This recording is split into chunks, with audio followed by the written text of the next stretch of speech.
Bueno, estamos llegando al final de los libros históricos y hoy vamos a dejar la historia de Deuteronomista con todas sus cositas, que digamos así es la historia más importante, y ahora vamos a presentar algo de la historia del cronista, y bueno, si nos queda tiempo, alguna cosa más. La historia del cronista tiene que ver con la corriente sacerdotal, ¿se acuerdan? La corriente sacerdotal es la que insistía en el culto. Una de las categorías importantes es el tema de la santidad, que no tiene nada que ver con la moralidad, sino que tiene que ver con la trascendencia de Dios. Dios es el único santo y las cosas santas son aquellas que de alguna manera Dios toma posesión.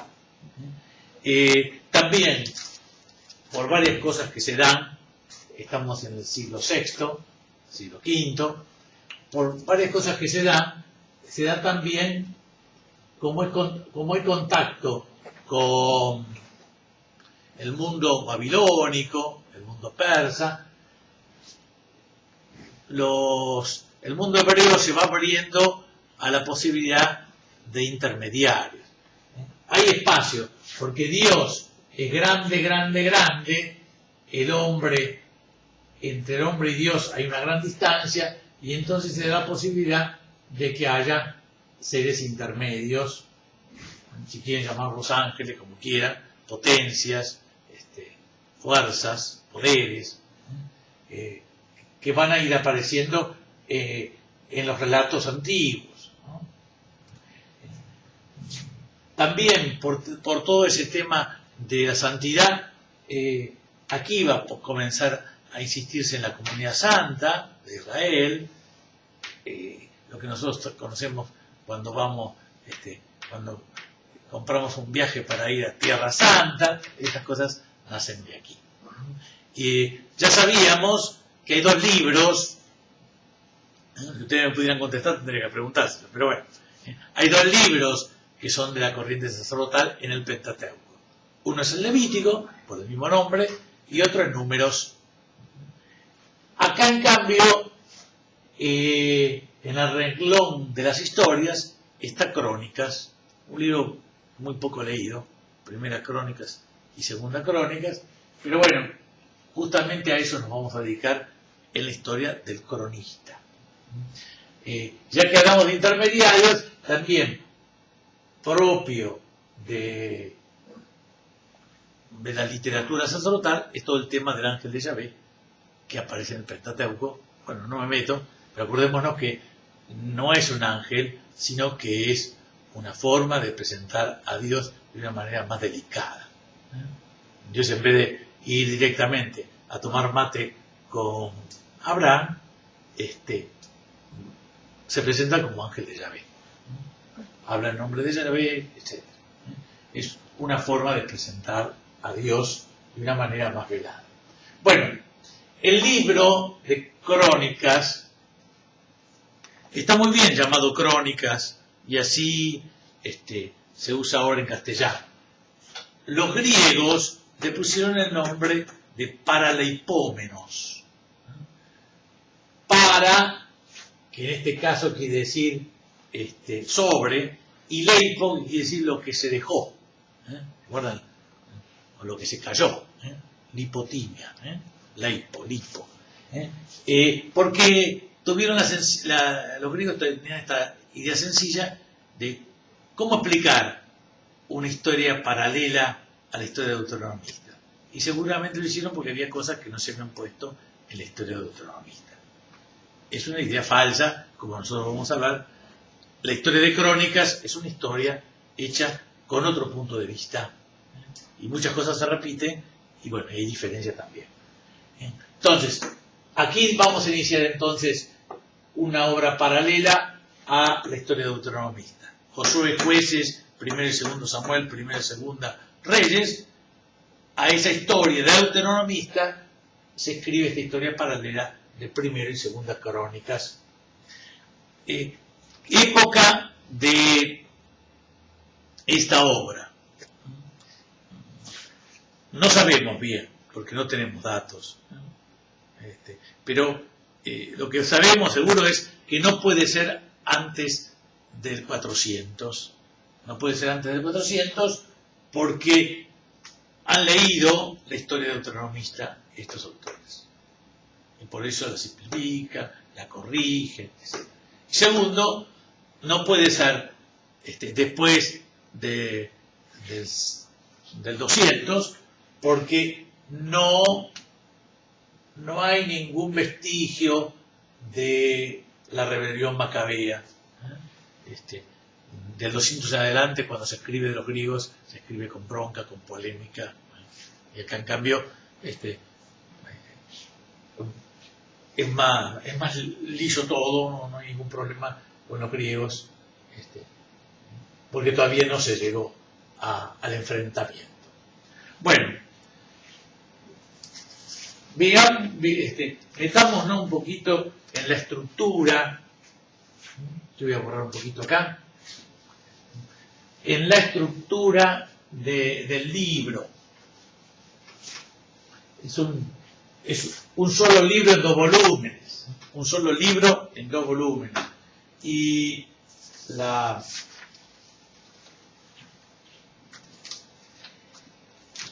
estructura sería esta. Aquí tenemos el libro.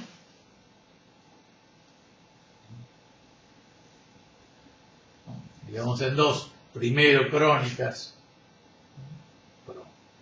Segundo Crónicas. Capítulo 1 al capítulo 9 recorre desde Adán hasta David, todo con genealogías.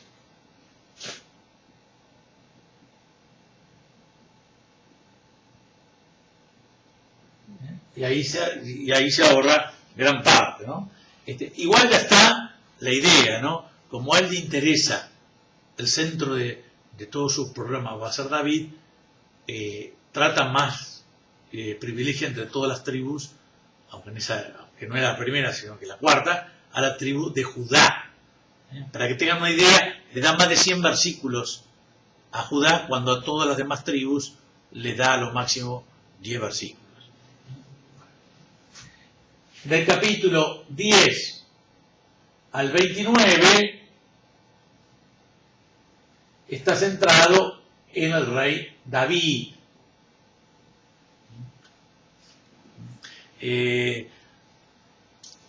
Tiene algunas conexiones con Saúl, pero sobre todo la vida de David.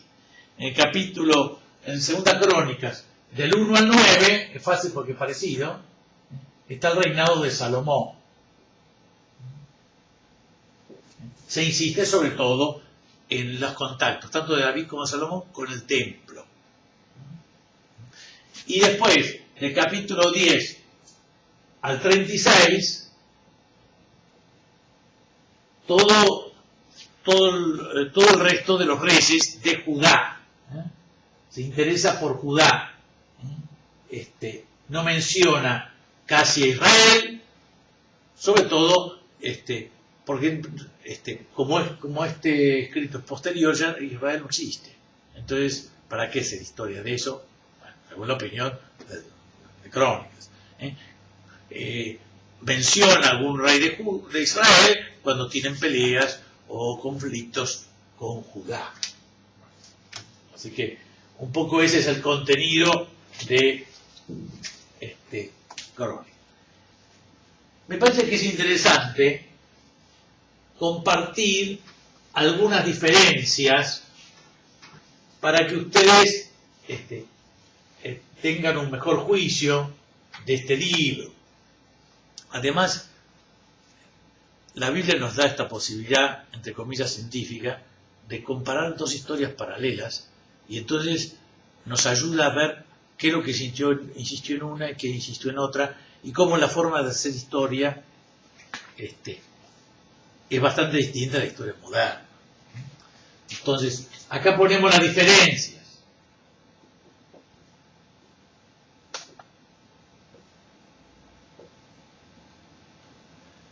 Y nos vamos a fijar en 3 diferencias. Una diferencia es sobre el templo.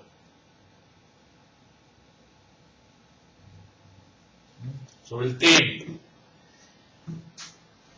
Crónicas le dedica 5 capítulos a David y el templo. Y el personaje grande en la construcción del templo es David.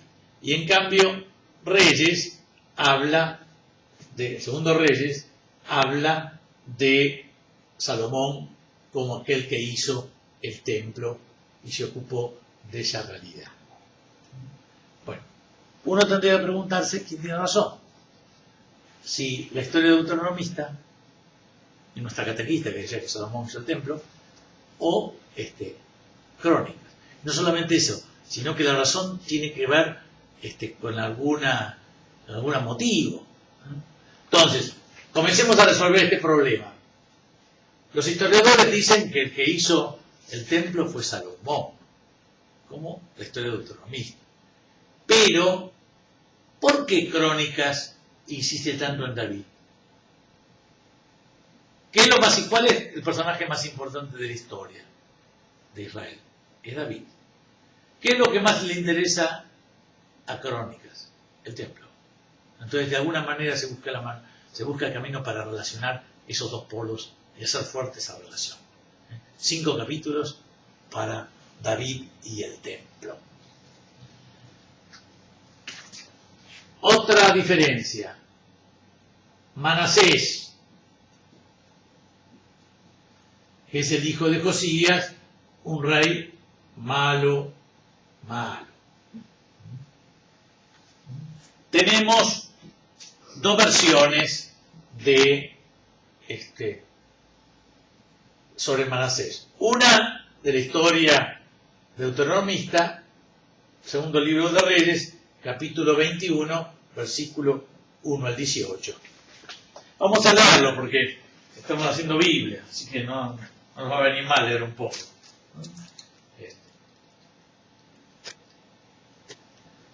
Segundo libro de Reyes.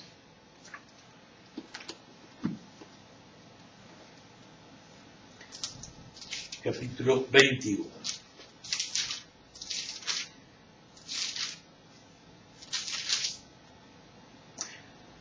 El esquema del libro de Manasés es muy parecido a otros, sobre todo el comienzo, el medio y el final. Manasés tenía 12 años cuando comenzó a reinar y reinó 55 años en Jerusalén, un reinado larguísimo. Su madre se llamaba Jezibah. Hizo lo malo en los ojos de Yahvé, según la costumbre abominable de las naciones que ya había expulsado ante los israelitas. Reconstruyó los santuarios que su padre Ezequías había destruido, erigió altares dedicados a Baal y fabricó un cipo sagrado como había hecho Ahab, rey de Israel. Se postraba ante todo el ejército de los cielos al que le rendía culto y construyó altares en el templo de Yahvé. Construyó altares a todo el ejército de los cielos en los 2 patios del templo de Yahvé, arrojó su hijo a la pila de fuego, practicó la adivinación y la magia, consultó a divinos, nigromantes, se excedió en hacer lo malo a los ojos de Yahvé, provocó su cólera, que se iba siguiendo, hasta el final. Por eso Yahvé, así habla Yahvé, voy a acarrear tal desgracia sobre Jerusalén y Judá que quienes la oigan les zumbarán los oídos. Manasés derramó tanta sangre inocente que inundó Jerusalén de punta a punta, aparte del pecado que hizo cometer a Judá, haciendo lo que es malo a los ojos de Yahvé. Versículo 17. El resto de los hechos de Manasés, todo cuanto hizo, los pecados que cometió, no están escritos en el libro de los anales de los reyes de Judá. Manasés reposó con sus padres y lo enterraron en el jardín de su palacio, en el jardín de Usá, y su hijo Amón reinó en su lugar. O sea, la vida de Manasés, del principio al fin, solo aquí un pedacito, es malo. En cambio, segundo libro de Crónicas, también narra la vida mala de Manasés, pero tiene una variante que vamos a leer ahora. Después veremos quién tiene razón, por qué. Segundo libro de Crónicas, capítulo 33, dice así. versículo 11. Entonces Yahvé hizo venir sobre ellos a los jefes del ejército del rey de Asiria, que apresaron a Manasés. Con ganchos lo ataron con cadenas de bronce y lo llevaron a Babilonia. Cuando se vio en angustia, quiso aplacar a Yahvé su Dios, humillándose profundamente en presencia del Dios de sus padres. Oró a Dios y Dios accedió. Oyó su oración y le concedió el retorno a Jerusalén, a su reino. Entonces supo Manasés que Yahvé es el Dios. Después de esto edificó la muralla exterior de la ciudad de David, al occidente de Gijón, en el torrente, hasta la entrada de la puerta de los peces, y la elevó a gran altura. Puso también jefes del ejército en todas las plazas fuertes de Judá. Quitó del templo de Yahvé los dioses extraños, el ídolo y todos los altares que había erigido en el monte del templo de Yahvé y en Jerusalén, y los echó afuera de la ciudad. Reconstruyó el altar de Yahvé y ofreció sobre él sacrificios de comunión y de alabanza. Sin embargo, el pueblo ofrecía aún sacrificios en los altos. El resto de los hechos de Manasés, su oración y las palabras de los videntes que le hablaron, se encuentran escritos en los hechos de los reyes de Israel. Su oración y cómo fue oído, todo su pecado, su infidelidad, los sitios donde edificó santuarios y donde puso cipos e ídolos antes de humillarse, todo está escrito en los hechos de Josué. O sea, que la historia de Crónicas habla de que al final Manasés se convirtió y murió en paz. Sus restos reposan junto a sus padres en Jerusalén, en el jardín del palacio. Eso lo dicen los dos. ¿Quién tiene razón? La historia deuteronomista, que habla de Manasés como un rey malo, o la de Crónicas, que al final dice que Manasés se convirtió. La que tiene razón es la historia del cronista, que dice que Manasés se convirtió. A la historia deuteronomista le interesan los grandes hechos y el bien y el mal colectivo de Judá.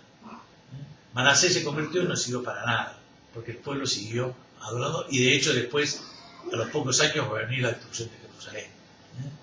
Sin embargo, para Crónicas, que ya vive en el siglo VI, está influida con el tema de la retribución personal. Como decía Ezequiel, antes se decía, los padres comieron uvas verdes y los hijos tuvieron caries. Eso no se va a decir más. Cada uno va a pagar por sus propios pecados, y el que se convierte se va a salvar. Bueno, Manasés se convirtió. Eso no le interesa a la historia deuteronomista, pero sí le interesa por justicia a Crónicas, y por eso lo pone. Por eso uno lo liga y por eso el otro. Y bueno, viendo en general todas las dos historias, en casi todos lados pasa lo que pasa con el reinado de Ezequías. El reinado de Ezequías, que lleva varios capítulos, está narrado en el segundo libro de Reyes, del capítulo 18 al capítulo 20, 3 capítulos, y en el segundo libro de Crónicas, del capítulo 29 al 32, 4 capítulos. Bueno, yo les voy a leer solamente los subtítulos de los dos, para que se den cuenta que enseguida se ven las diferencias. Segundo libro de Reyes, capítulo 18 y siguientes, los títulos son: Introducción al reinado de Ezequías, recuerdo de la caída de Samaria, invasión de Sennacherib, misión del copero mayor, que es un general extranjero, recurso al profeta Isaías, partida del copero mayor, carta de Sennacherib a Ezequías, intervención de Isaías, fracaso y muerte de Sennacherib, enfermedad y curación de Ezequías, embajada de Merodac Baladán y conclusión del reinado de Ezequías. Y en cambio, Crónicas capítulo 29 y siguientes, tiene estos títulos que cubren el reinado de Ezequías. Restauración de Ezequías, purificación del templo, sacrificio expiatorio, convocatoria para la Pascua, fiesta de los ácimos, reforma del culto, reorganización del clero, invasión de Sennacherib, palabras impías de Sennacherib, que son blasfemias, plegaria de Ezequías, resumen de su reinado. O sea, la historia deuteronomista presenta una historia de hechos externos, políticos, sociales, culturales, con algo de religioso, y en cambio el libro de Crónicas insiste sobre todo en lo religioso. En eso se diferencia fundamentalmente, que hay 1 o 2 siglos de diferencia, y por eso hay mayor evolución de la conciencia, el tema de la retribución personal, y también a eso hay que agregar una capacidad para ver lo religioso y lo cultural como centro de una historia de Judá. Y eso, el punto de vista cambia, y por eso estas dos historias cambian. Bueno, última cosa, así.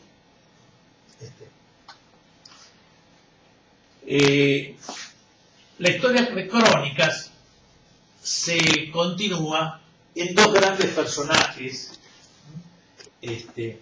Son en realidad 2 biografías combinadas que cubren 2 libros. Uno es el libro de Esdras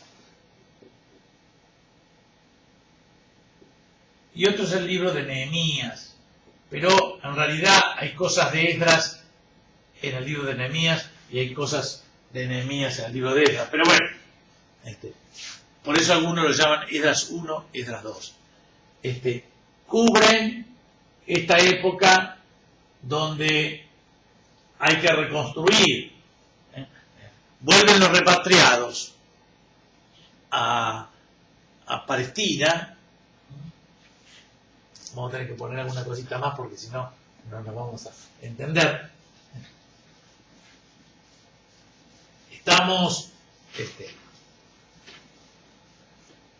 después de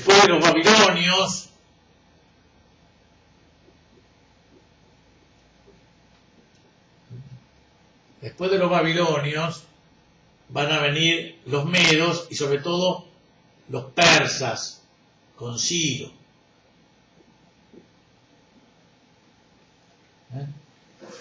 Ciro IV, 400 y pico. Y Ciro va a dar un edicto, bueno, pongamos 500 y 600 para acá. En el 538 va a alargar el edicto por el cual los judíos van a poder volver a su tierra. Vuelven una de las que los guía es Esbazar, que no sabemos bien quién es. Algunos dicen que se identifica con Zorobabel, cambiando el nombre. La cuestión es que no logran éxito inmediatamente, sino al revés, peleando con medio mundo, hasta se desanima. Y bueno, Esdras es un escriba, va a traer la ley a Jerusalén.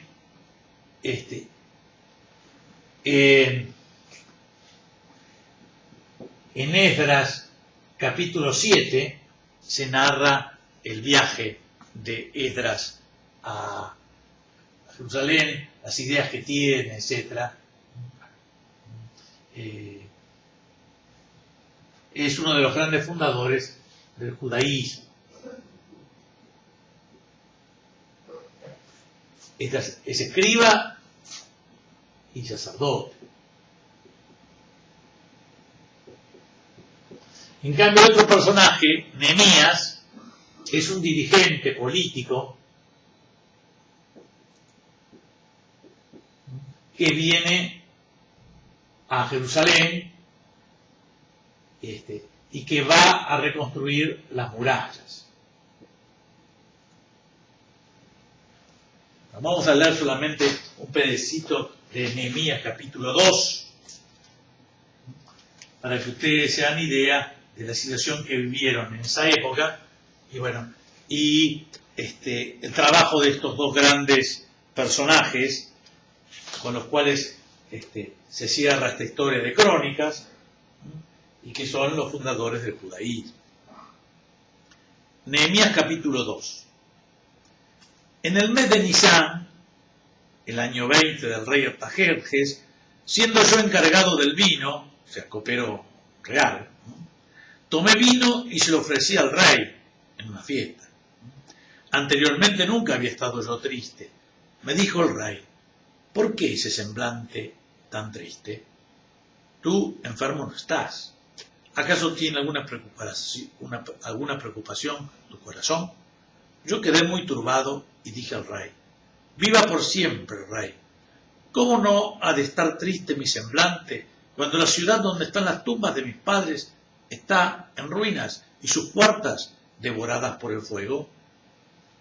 Me dijo el rey: ¿qué deseas? Invoqué al Dios del cielo y le dije: si le place al rey y estás satisfecho de tu siervo, envíame a Judá, a la ciudad de las tumbas de mis padres, para que yo la reconstruya. El rey, que tenía a la reina sentada a su lado, me preguntó: ¿cuánto durará tu viaje? ¿Cuándo volverás? Yo le fijé un plazo que pareció aceptable al rey y él me envió. Añadí al rey: si le place al rey, que se me den cartas para los gobernadores de Trans-Eufratina para que me faciliten el camino hasta Judá. Asimismo, una carta para Asaf, el encargado de los parques reales, para que me proporcione madera de reconstrucción para las puertas de la ciudadela del templo, la muralla de la ciudad y la casa que yo me he de instalar. El rey me lo concedió, pues la mano bondadosa de mi Dios estaba conmigo. Entonces narra un poco el viaje, las trabas, etc. Versículo 11. Llegué a Jerusalén y me quedé allí 3 días. Luego me levanté de noche con unos pocos hombres sin comunicar a nadie lo que mi Dios me había inspirado e hiciera por Jerusalén, y sin llevar conmigo más que la cabalgadura en que iba montado. Saliendo pues de noche por la puerta del valle, me dirigí hacia la fuente del dragón y hacia la puerta del muladar, e inspeccioné la muralla de Jerusalén, por donde tenía brechas, y las puertas que habían sido devoradas por el fuego.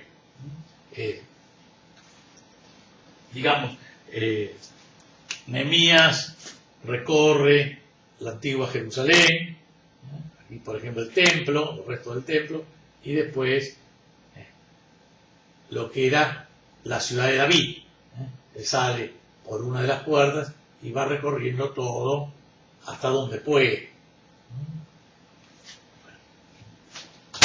O sea, es una narración con insistencia nacionalista, etc., pero con datos históricos. Así regresé a casa. Los consejeros no supieron dónde había ido ni lo que había hecho. Hasta entonces no le había dicho nada a los judíos, ni a los sacerdotes, ni a los notables, ni a los consejeros, ni a los funcionarios. Entonces les dije: ustedes mismos ven la triste situación en que nos encontramos, pues Jerusalén está en ruinas y sus puertas devoradas por el fuego. Vamos a reconstruir la muralla de Jerusalén y no seremos más objeto de escarnio. Y les referí cómo la mano bondadosa de mi Dios había estado conmigo, y les relaté también las palabras que el rey me había dicho. Ellos dijeron: levantémonos y construyamos. Y se afianzaron en su buen propósito. Al enterarse de ellos, Sanbalat, el joronita, Tobías, el siervo amonita, y Gesem, el árabe, se burlaban de nosotros y nos menospreciaban, diciendo: ¿qué hacen? ¿Es que se están rebelando contra el rey? Yo les respondí: el Dios del cielo nos hará triunfar, nosotros sus siervos vamos a ponernos en la obra, en cuanto a ustedes no tienen parte ni derecho ni recuerdo en Jerusalén. Bueno, también tenemos un texto de Nehemías capítulo 8, que es la promulgación de la ley de parte de Esdras. Es una ceremonia religiosa, el día del nacimiento del judaísmo, que podría cerrar un poco toda esta historia de crónicas. Así que leemos un pedacito. Nehemías capítulo 8. Llegado el mes séptimo, todo el pueblo se congregó como un solo hombre en la plaza que está delante de la puerta del agua. Dijeron al escriba Esdras que trajera el libro de la ley de Moisés que Yahvé había prescrito a Israel. Trajo el sacerdote Esdras la ley ante la asamblea y todo lo que tenían uso de razón, hombres y mujeres. Era el día 1 del mes séptimo. Leyó una parte en la plaza que está delante de la puerta del agua, desde el alba hasta el mediodía, en presencia de los hombres, de las mujeres y de todos los que tenían uso de razón. Y los oídos del pueblo estaban atentos al libro de la ley. El escriba estaba de pie sobre un estrado de madera levantado para esta ocasión. Junto a él estaba un listado de los grandes padres de la fe. Esdras abrió el libro a los ojos de todo el pueblo, pues estaba más alto que todo el pueblo, y al abrirlo, el pueblo entero se puso de pie. Esdras bendijo a Yahvé, el Dios grande, y todo el pueblo, alzando las manos, respondió: Amén, amén. E inclinándose postraron ante Yahvé, rostro en tierra. Y Esdras leyó en el libro de la ley, aclarando e interpretando el sentido para que comprendieran la lectura. Entonces Esdras, el sacerdote escriba, dijo a todo el pueblo: Este día está consagrado a Yahvé, vuestro Dios, no estén tristes ni lloren, pues todo el pueblo lloraba al oír las palabras de la ley. Díjoles también: Vayan, coman manjares grasos, beban bebidas dulces y manden su ración a quien no tiene nada, porque este día está consagrado a nuestro Señor. No estén tristes, la alegría de Yahvé es vuestra fortaleza. Bueno, por supuesto que Esdras también tuvo dificultades, una dificultad grande, sobre todo para él, era que muchos de los príncipes nobles de la aristocracia se habían divorciado, habían repudiado a su primera mujer y se habían casado con una mujer extranjera. Y bueno, y él tuvo que exigir el divorcio obligatorio, lo cual creó un montón de líos. Y bueno, nosotros vimos en el testimonio del librito de Jonás y de Ruth una especie de crítica velada a esta pastoral tan dura que impuso Esdras y Nehemías. Bueno, ellos son los padres del judaísmo, esa especie de collage de historia, de nacionalismo y de vida religiosa, que nos ha llegado hasta ahora. Nos vemos.